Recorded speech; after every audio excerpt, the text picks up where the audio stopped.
there's just so much. You're listening to a Mamma Mia podcast. Mamma Mia acknowledges the traditional owners of land and waters this podcast was recorded on. It's October 2013 in Dublin, Ireland, and two officers doing their rounds spotted a stressed and confused young girl wandering outside the General Post Office, a huge building in the city's main thoroughfare. She's crying and appears lost and bewildered. She doesn't speak to them at all. Instead, she uses her fingers to show them she's 14 years old. They take her to a nearby children's hospital as they try to work out who she is and where she came from. Scrunched in a ball with her knees to her chest, the teenager doesn't cooperate with any medical examination. Instead, she draws on a piece of paper. An aeroplane, a cross, a gun. Perhaps she's been sex trafficked, the local media muses, as police struggle to identify her and the media interest in the mystery girl grows. As a month drags by, police make the decision to release her photo to the public. They are immediately inundated with phone calls from Australia. Staying at our place 3 weeks ago. Personality disorders generally. This is not a vulnerable 14-year-old in a state of distress. The woman in the Dublin hospital bed is actually a 25-year-old woman called Samantha Azzopardi, and she's a serial con woman. I'm Gemma Barth, and this is True Crime Conversations, a Mamma Mia podcast exploring the world's most notorious crimes by speaking to the people who know the most about them. Her name was Emily, and she was a Russian gymnast. Her name was Annika. She was on the run, and her parents were international spies. Her name was Harper, and she was a 17-year-old au pair. Her name was Coco, and she worked for elite model management in New York.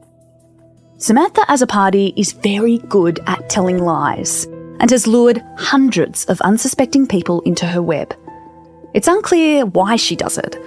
She doesn't financially gain anything from most of her victims.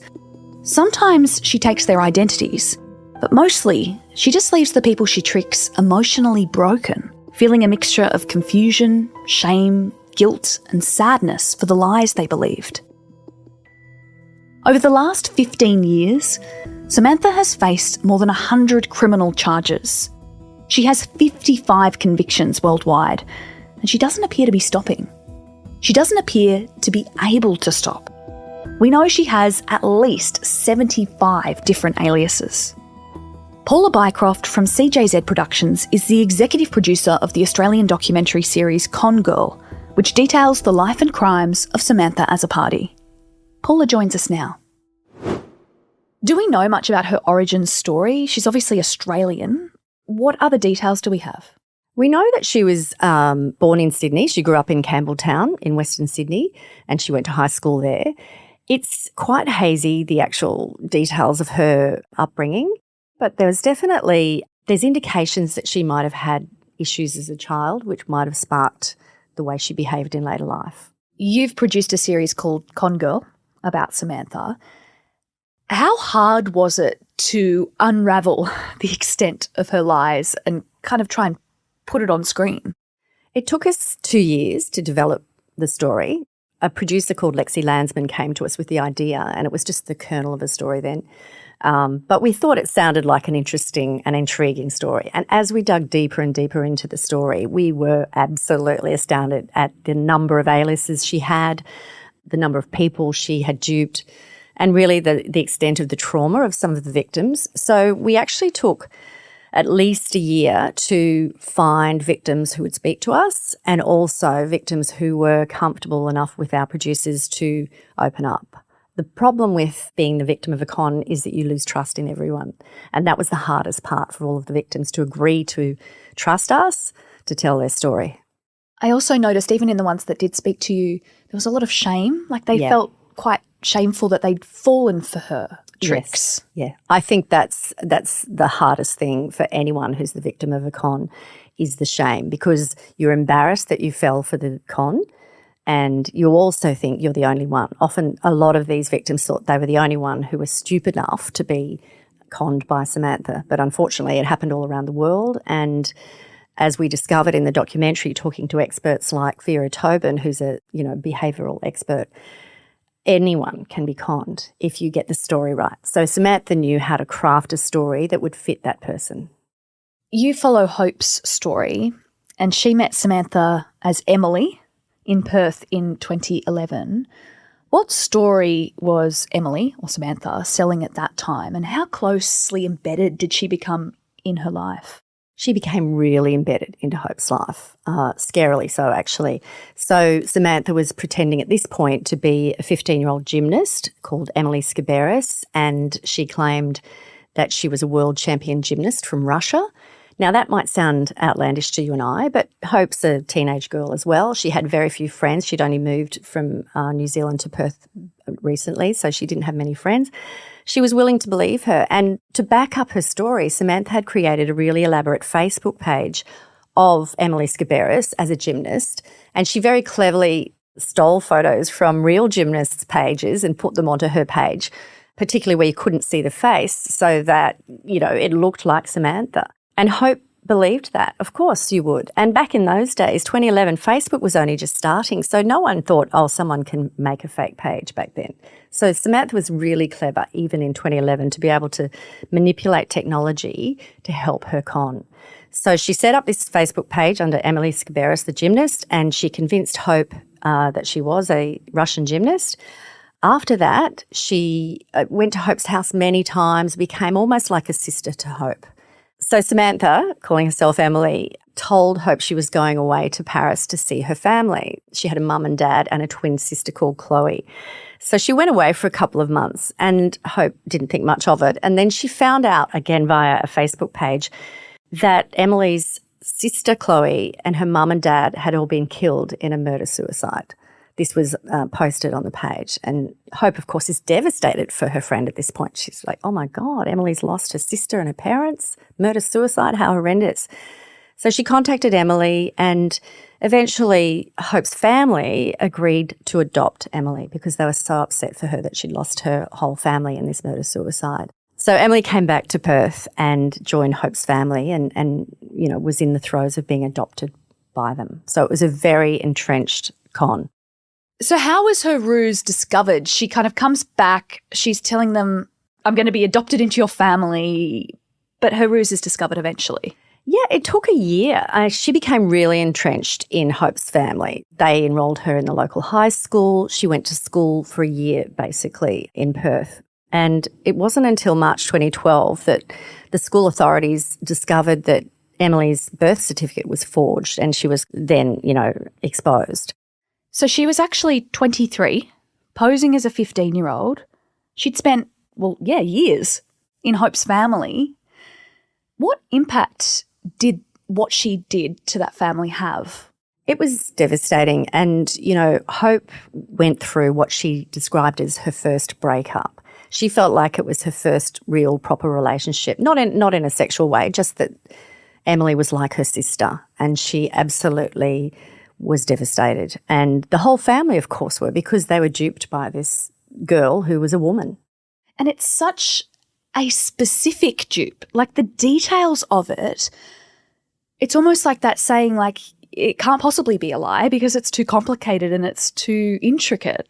Yeah, absolutely. And we found from all of the experts we spoke to that actually the more complicated the lie, the more likely we are to believe it, because you couldn't think that someone would possibly make all of those things up. Certainly the murder-suicide, who would say that and think people are going to believe it? And then, let them be traumatised by your parent trauma. It was quite astounding. And she continued to do that over the years to come.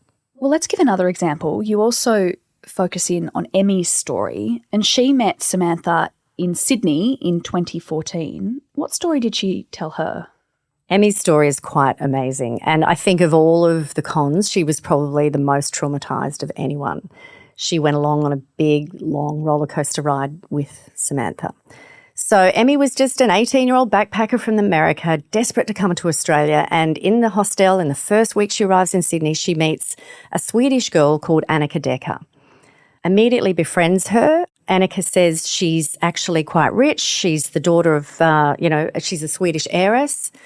Then a few days later, she changes her story and says, actually, I'm not the daughter of an heiress. I'm the daughter of Interpol agents. So her parents were spies. Emmy believes her and says, okay, that's fine. Your parents are spies.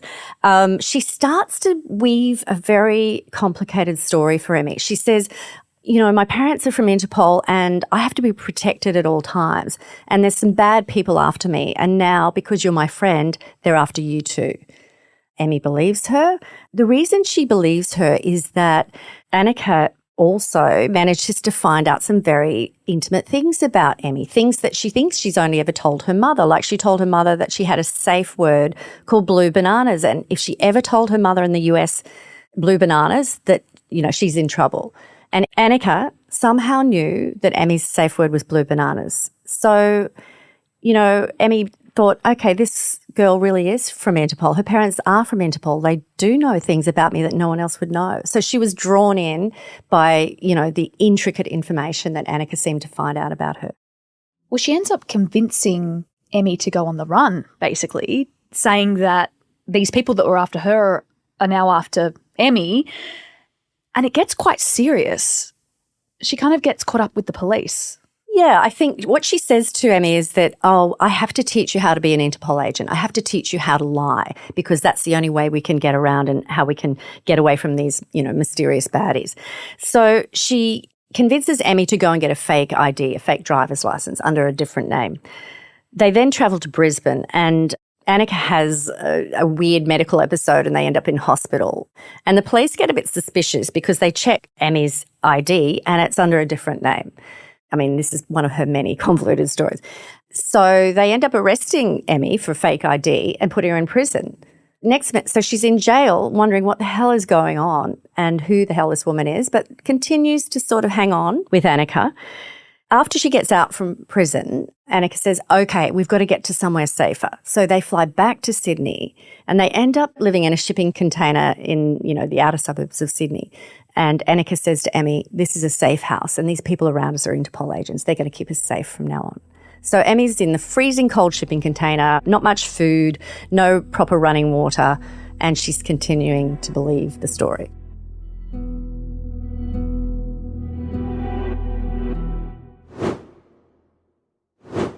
So they're there for a number of days, maybe even 10 days. Yep, 10 days.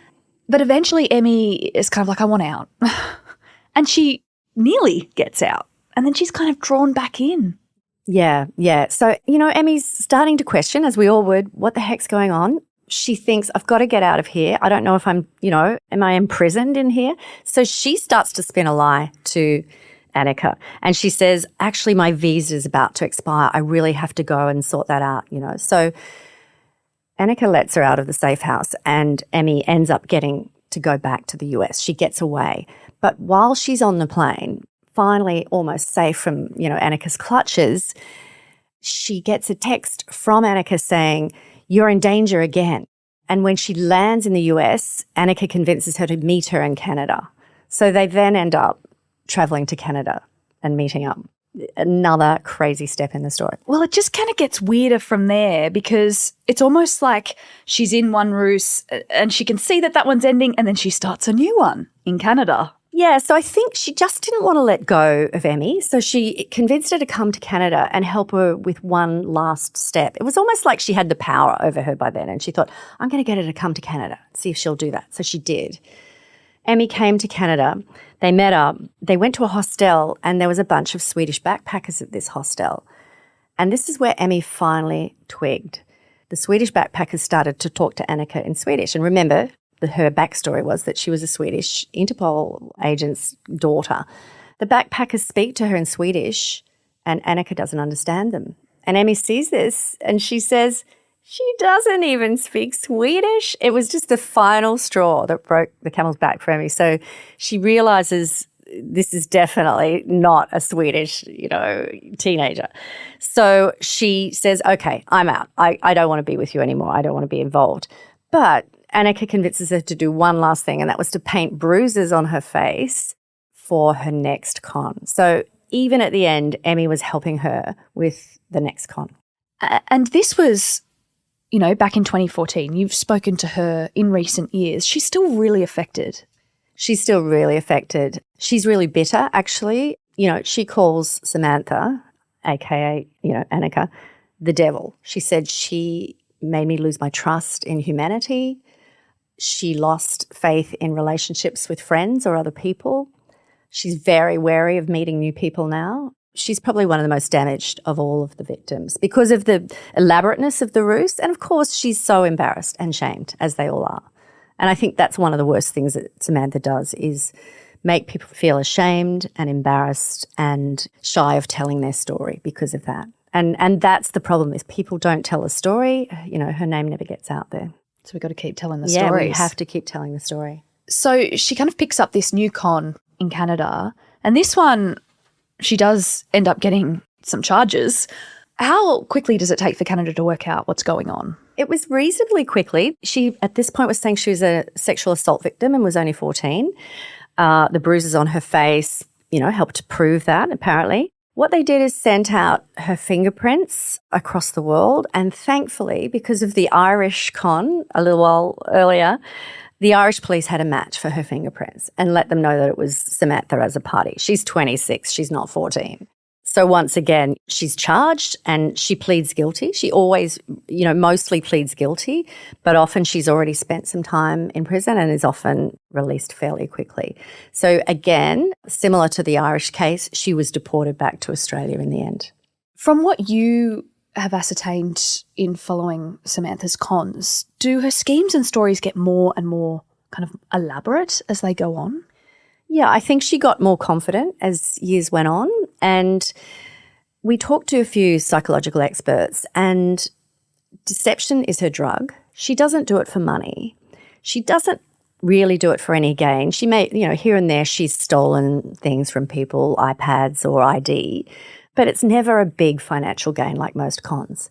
For Samantha, it was the thrill of the lie, the thrill of the deception. And so I think she got more and more confident and told more and more elaborate lies, and she also started to do cons more, simultaneously. So she was trying to run, I don't know how she does it. How do you have 3 or 4 names on the go, 3 or 4 identities on the go? It's hard enough with one, right? So, I can't remember my own life, let alone 10 fake ones at the same time. So it was actually a really tricky juggle for her, and she's obviously pretty smart. She's very tech savvy. She knows how to manipulate Facebook and Instagram. She knows how to show people that she has their personal information by mining information from their Facebook pages. People put a lot of things out there on social media, and she used to research that. So I often think she used her time in prison to research new scams, new cons. I know that you said that she's addicted to the deception, but is there anything else psychologically going on here? Has she been diagnosed with anything? She's had various psychological assessments. I think one of the problems is how do you assess psychologically someone who's a compulsive liar? Because no one knows when she's telling the truth. We had a forensic psychiatrist, Dr. Richard Ryerson, as our expert. He looked at all of Samantha's cases and all of her backstory, and he came up with a couple of different diagnoses. Now, he's very quick to say he didn't meet her and didn't assess her personally, but he's looked at all of the information.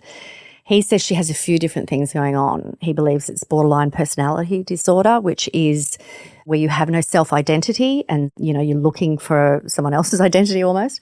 He also says she has pseudologica fantastica, which is basically pathological lying, where you lie for no reason apart from the thrill of lying, which seems like it is the case for Samantha. And then a third disorder he says is factitious disorder, which is it's also known as Munchausen's, where you fake an illness. So often in her cons, she's faking sexual abuse or other illnesses. So it seems like she's out for pity. The other interesting thing to note is that she often takes on the alias of a teenager, of someone that's around 14, 15 years old, and she's in her 20s. Yes. Our expert, Dr. Frierson, said maybe something happened in those teenage years because she keeps wanting to be somewhere between 14 and 17. So perhaps something actually traumatic happened that she wants to go back to and relive, or she wants to change that life. But as I said, we don't know for sure because no one knows whether she's telling the truth. Whenever she's assessed, it's never known whether she's lying. I want to bring in Lucy. she met Samantha in 2017 in Sydney. So by this point, Samantha has many convictions. Her face is out there, at least in Ireland and Canada, but she's not kind of widespread enough that every single person would know who she is, especially someone like Lucy, who was a backpacker in Australia. She told Lucy that her name was Layla. And what was the story that she was telling? So at least in this case, she wasn't pretending to be a teenager for a change. She told Lucy that she was Layla and that she was a child psychologist. But she really wanted Lucy to help her with a couple of pranks, a couple of surprises. And Lucy is a sort of fun-loving person. She thought, oh, that's cool. She didn't know anyone in Sydney. She was from France. She said, oh, I can help you. I love surprises.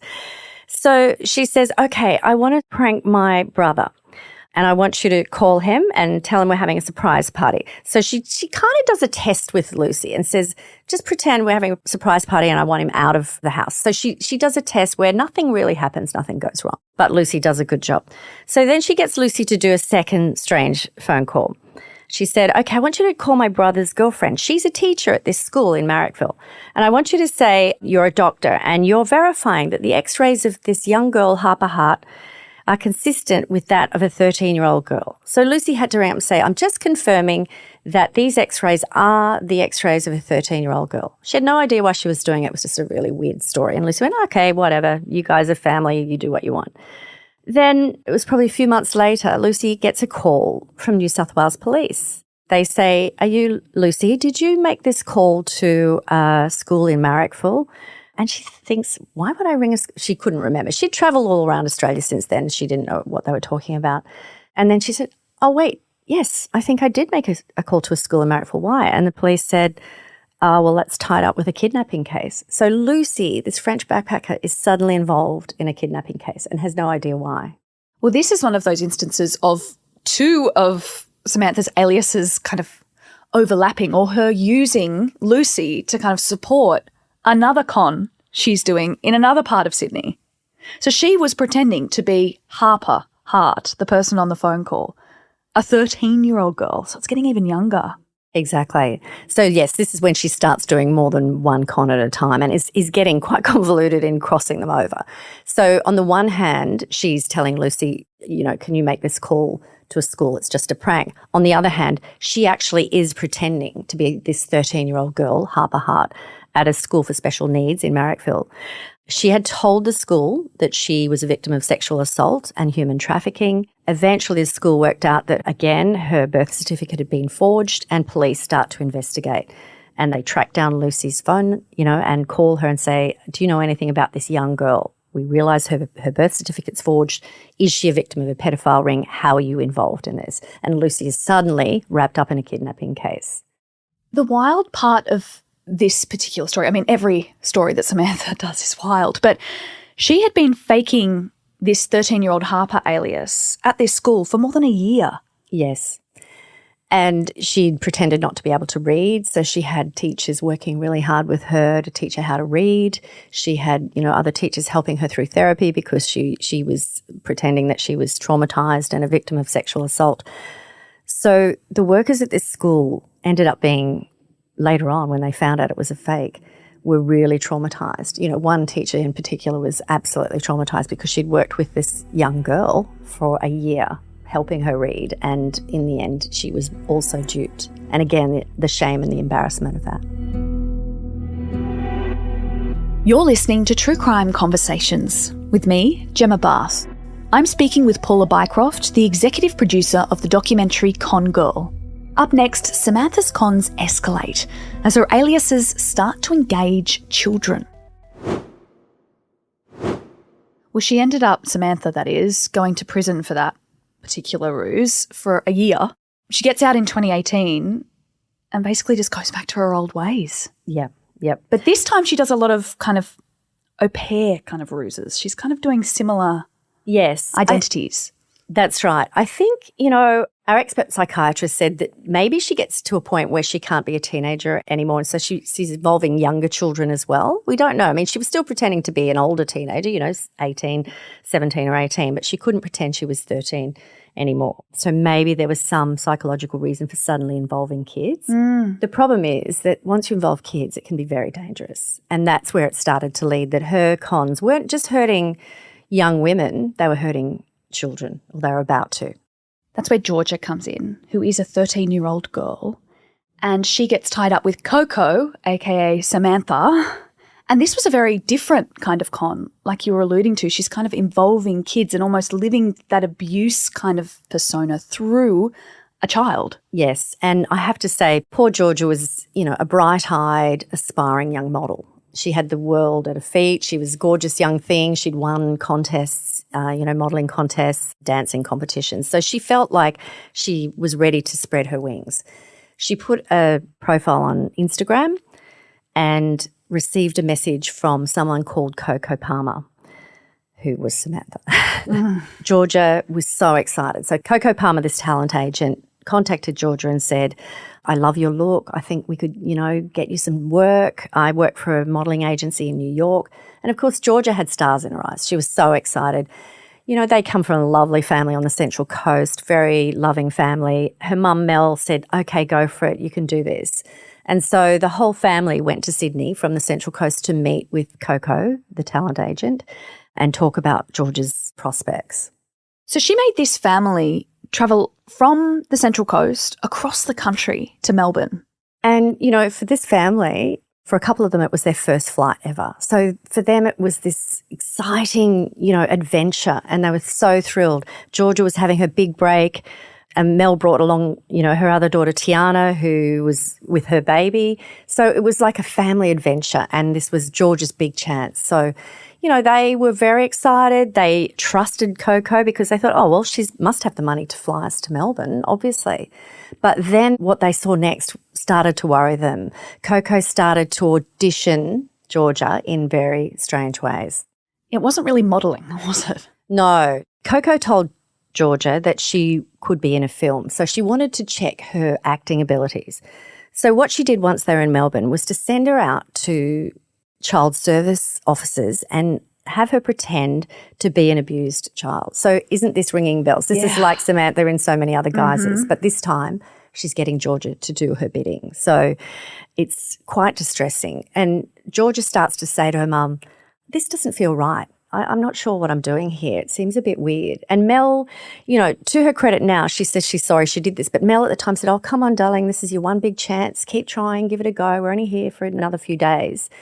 To this day, Mel is very sorry that happened, but she was just trying to help her daughter, Then they start to get a little bit suspicious because they move from a hotel to a hostel, and they think, why has this fancy New York talent agent moved us to a hostel?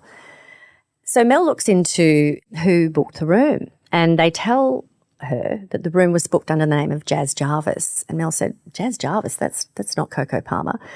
So they Google the name Jazz Jarvis, and they find out that Jazz Jarvis is a Melbourne woman who had also hired this same woman as an au pair under a different name. So it's all starting to ding, ding, ding. And at this point, Coco is out with Georgia alone. Yeah. So Coco has taken Georgia out for another audition in a, child services office. And when Mel realises that Coco's not who she says she is, she rings Georgia. And Georgia's on her way back, and she starts to get quite distressed and thinks, I'm with this strange woman. I don't know who she is and I don't know what to do. This is a 13-year-old girl. Mel, on the other hand, is in the hotel thinking, my little daughter is with a stranger. I don't know where she could take her. I don't know what's going to happen. When they got back to the hotel, Mel confronts her, which in all of the stories we've told, a lot of these victims haven't had the opportunity really to kind of do that. But Mel really goes at her, at Samantha, and it's all filmed, which is amazing. Yes, so Mel's mama instinct kicks in. She thinks, okay, this strange woman has duped us, duped my daughter, and is with her right now. And I don't know who she is and I don't know what she might do. So Mel kind of runs around the hotel room searching for something that she can protect herself with because she doesn't know if this woman's going to attack her once she confronts her. She finds a knife and sticks it under the mattress ready to grab if she needs it. So it's actually a really distressing moment. Georgia and Coco finally walk into the hotel room and Mel sort of says, who are you? We know you're not who you say you are. we've discovered that you've booked this hostel under another name, somebody else's name, and it's not you. Who are you and what are you doing with my daughter? Tiana, Mel's other daughter, has the presence of mind to video the whole thing. And that's actually really an important point in all of Samantha's cons, because she always tries to hide her face, as we know from the Irish story. She rarely was photographed. She never liked to be, whoever she pretended to be. She didn't like photos taken. This video of Coco, aka Sam, was the first time anyone had seen a quite detailed video or photo of her. So this was a turning point in the cons, really. So thank goodness she took that video. And she took a pretty clear photo because, as we've said, like a lot of the photos are a bit fuzzy and from the side, and she had a very clear photo. And Mel, those mama instincts again, she kind of just blasted it out on social media. Yeah, so once they'd confronted Coco kind of continued to deny that there was anything wrong, continued to hold her persona as Coco. She ran off and left them there. They ended up having to get back from Melbourne to Sydney on their own, paying, their own way home. They were stranded at the airport, but they got back. And Mel decided, okay, I am going to show this woman's face so that everyone knows who she is. So it was kind of a banding together of the mums, because Mel posted it on Facebook, and then Jazz Jarvis, who was someone who'd also employed Sam under another name, then put it up on Instagram, and it was suddenly an avalanche of people finding out who she was. I think that's one of the hardest parts of the story to kind of wrap your head around. We live in a modern world where there's so much technology, and you kind of think, how does she get away with this, especially in the police's eyes, time and time again? But she's very clever at keeping off the radar when it comes to her face on anything. Yes, and even in her court appearances now, you'll notice if you've seen any photos of her, she always covers her face with a scarf and sunglasses, or, it just hides away. She's very protective of what she looks like because she can't con people if everyone recognises her. Well, it really escalates in late 2019. Once again, she's posing as a teenage au pair for a family with 2 young kids, and she basically kidnaps them and takes them to another town. Yeah, this was really serious. You realise that this could have ended very badly if the con hadn't been realised. So she was pretending to be a young au pair. She was looking after 2 little kids. It was a French couple who'd only just moved to Australia. She takes them on what she says is a little picnic. They think she's just going down, not far away. She ends up taking these 2 small children to Bendigo. When she gets there, it's another weird thing that happens. She's wearing a school uniform. So even though in the French couple's eyes she's just an au pair, when she gets to Bendigo, she has a school uniform on, and she goes into Headspace, which is a mental health support service in Bendigo, claiming to be a 14-year-old pregnant girl. While she's there, she's still carrying the kid. She's still got the kids she's looking after, which is weird in itself. So she's got the 2 kids with her. She walks into Headspace pretending to be a, abused girl. Luckily, finally, a staff member recognises her photo. Thank goodness. Thank goodness. Finally, there's enough photos out there that people start to recognise who she is. So they quickly ring the police, and the police turn up. They end up having to chase her down through the streets of Bendigo and arresting her in a department store nearby. And she hands over the kids. Thankfully, they're safe and sound, and she's arrested once again. The parents of those children are really traumatised by that. Of course. And we asked them if they wanted to talk to us in the documentary, and they just really couldn't, because they've been so traumatised by this. And, the mum is really scared of even having her kids babysat or leaving them. So she was almost stuck at home for years after this because she was so traumatised by what happened to her kids. I can imagine even the mostly women that you did get on screen, it would have taken so much kind of support and convincing. And it just goes to show how much emotional damage something like this can do to someone. Absolutely. And, as I said, they mainly had shame and embarrassment and feeling isolated because they thought they were the only ones stupid enough to be duped, when in fact, she's done it over and over and over again. And at the end of our documentary series, we actually get Emmy and Lucy together. And it's a really cathartic moment for both of them because they can compare notes about what Samantha did to them. And I think they felt like that was a really healing experience for them, and they actually hung out together for a while after that. Became friends out of a bad situation. Absolutely, because they both felt that this other person, Emmy, felt that Lucy was the only one in the world really who could understand what she'd been through. The kidnapping stint got Samantha prison time again. So she did about 18 months for that, which feels not enough for something like that. And she was released in May 2021 and went back to her old ways. Is there any remorse that we've seen from Samantha in any of this? No. And I think the other hard part is that she never wants to take any mental health treatment. Right. They've tried over and over again, I think, to, as part of her sentencing to recommend, psychiatric treatment, mental health therapy. She goes through the motions sometimes, but she usually, refuses to believe that there's any diagnosis and doesn't want to be involved in any treatment. And I think that's the key with Samantha. She'll continue until she can get help. Well, since May 2021 when she was released, she's kind of been a 14-year-old abuse victim from France. She's been a 19-year-old Polish au pair. And then in October 2024, she was in court again. What was the instance now that has put her in prison again? So she's just out of jail on a previous con. She's 35 years old by now. She's still passing herself off as a teenager in this case. She convinces a young Danish backpacker to stay with her in different refuge homes around Australia. She claims that her parents are filmmakers and they're going to be paid to make a video diary of their travels. So they start travelling around.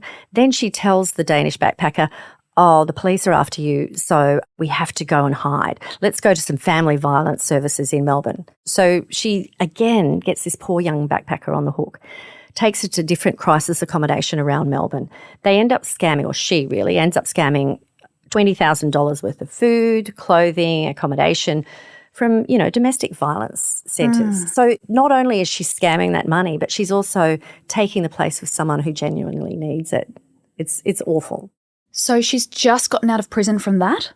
She was sentenced to 2 years jail for that, but with time already served, she's pretty much eligible for parole again. So who knows what happens next? How many victims, honestly, do you think there are out there? I think we only scratch the surface. And the police will even say that. Police from around the world say we have no idea how many other cons she's done. She's relentless. She's consistent. She's constant. And she's obviously not remorseful. So I don't think she's going to stop. We know she has at least 75 aliases and she's had at least 100 charges against her across the world. The sad thing is that she doesn't look like stopping anytime soon. Have we heard anything from her family? Have they come forward and said anything? We tried to approach her family for the series and they didn't respond. So we don't know a great deal about her family apart from the background that she grew up in, southwestern Sydney. The experts you spoke to, have they ever seen anything like this? No. I think that the forensic psychiatrist in the US said it's a really rare case. He's never seen this combination of disorders. And even Pseudologica Fantastica, he said he's only seen 2 or 3 cases in his entire career, and he's done hundreds of court cases in America. I think for so long she's managed to get away with pretending she's a young teenager. She's now, nearing 40. She's in her mid to late 30s. So I guess we don't really know where her cons could go because her default is not going to be an option for much longer. She's a very slight, tiny little thing, so she can get away with pretending to be a teenager. I don't know for how much longer. In the Harper Hart con back at the Marrickville School, she drew freckles on her face to try and look younger. In this most recent con, she actually spent some of the money getting freckles tattooed on her face to look younger. So she's still trying. She's still trying to look young. And I don't know how much longer she can continue, but she's going to keep trying. Should we feel sorry for Samantha? I feel a little sorry for her. And some of the victims, Mel, for example, George's mum, feels sorry for her because she needs help. She does need help. And if she agreed to psychological help, I think things might change for her. But it's very difficult when you're wrapped up in your own web of lies to extract yourself from that. What do we do from here? We know from her history that she's not going to stop. She might stop for a little while she's in prison, but she's just going to keep going. Do you think there's enough people out there that don't know who she is that she's just going to get away with this for so much longer? I think the more we tell her story, the more people will know who she is. And for the victims, that's why they did this series. They want to get her name out there so that maybe she will be stopped. How do you go about telling this story on screen while also protecting the victims at the centre of it? Because as we've talked about, many of them are still really affected by their interactions with Samantha. One of the things that we were really careful about was duty of care to our victims. There's been a lot of stories in the media lately about true crime shows and not looking after your victims and just using them as part of the series.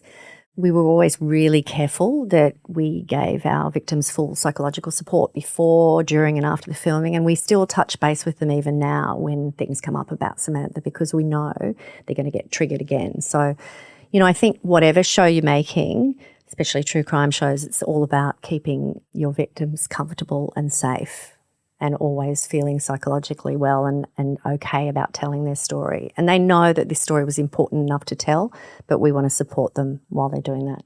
Have you had people reach out to you since the show? More victims?